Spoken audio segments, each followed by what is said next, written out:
Under the rule of the Eastern Han dynasty, in the 2nd century after Christ, a man named Zhang Heng was already considered extraordinary.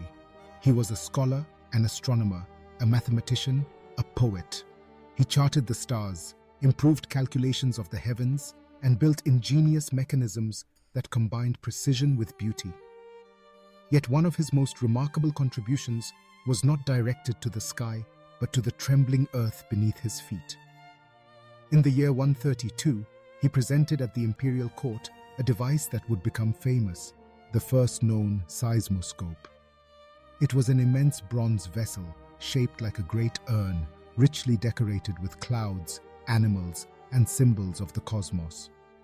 Around its circumference were arranged 8 dragon heads, each holding a bronze ball in its mouth. Directly below each dragon, poised with jaws wide open, sat a toad ready to catch the falling sphere. At first glance, it looked like a ritual object, a mysterious altar. In reality, it was a scientific instrument, centuries ahead of its time. When the earth trembled, the device would respond. A hidden mechanism inside, most likely a suspended pendulum, shifted with the vibrations.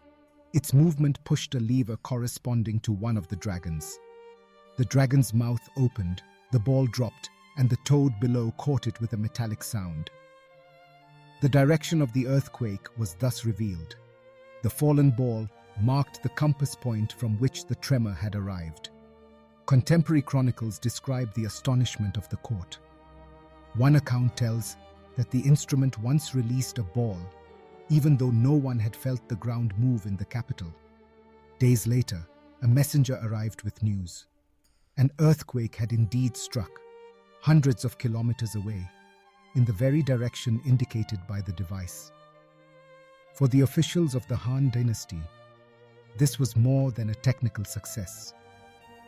It was a tool to respond quickly to disasters, to send aid to provinces far from the imperial city. Was it truly effective? Modern reconstructions suggest that Zhang Heng's invention could indeed work. By exploiting inertia, the suspended pendulum responded to even very small oscillations of the ground.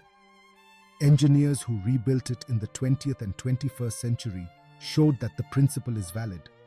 While it could not measure the magnitude of a quake, it could detect its occurrence and its direction with surprising accuracy. In this sense, it can be considered not only the ancestor of modern seismographs, but also a symbol of how observation and ingenuity can transform human understanding. The original instrument has been lost. No trace of Zhang Heng's bronze jar has survived the centuries. What remains are the written testimonies, above all the Book of the Later Han, compiled in the 5th century. Thanks to those descriptions, scholars and engineers have been able to reconstruct its form and hypothesize its internal mechanism. In the 1930s, the Japanese seismologist Imamura created the first modern replica. Later, Chinese scientists refined the models. Even in recent years, new experiments have tried to clarify the details of its operation. Each reconstruction adds a piece to the puzzle, showing how much was possible with the knowledge of that ancient era. Zhang Heng himself did not live to see his invention become widespread. He died in 139, just a few years after unveiling his seismoscope. But the legend of the dragon jar remained alive in Chinese culture, admired as a marvel of ingenuity. Today, replicas can be found in museums, where visitors can watch the balls fall from the dragon's mouths and sense the fascination that must have gripped the courtiers of the Han dynasty. The seismoscope of Zhang Heng is not only a chapter in the history of science, it is also a testimony to the universal desire to understand and to foresee, to find order in the restless movements of nature. More than 18 centuries ago, a Chinese scholar transformed the invisible tremor of the earth into a visible, audible signal. In that bronze vessel, adorned with dragons and toads, one can see both the poetry of a civilization and the precision of scientific thought.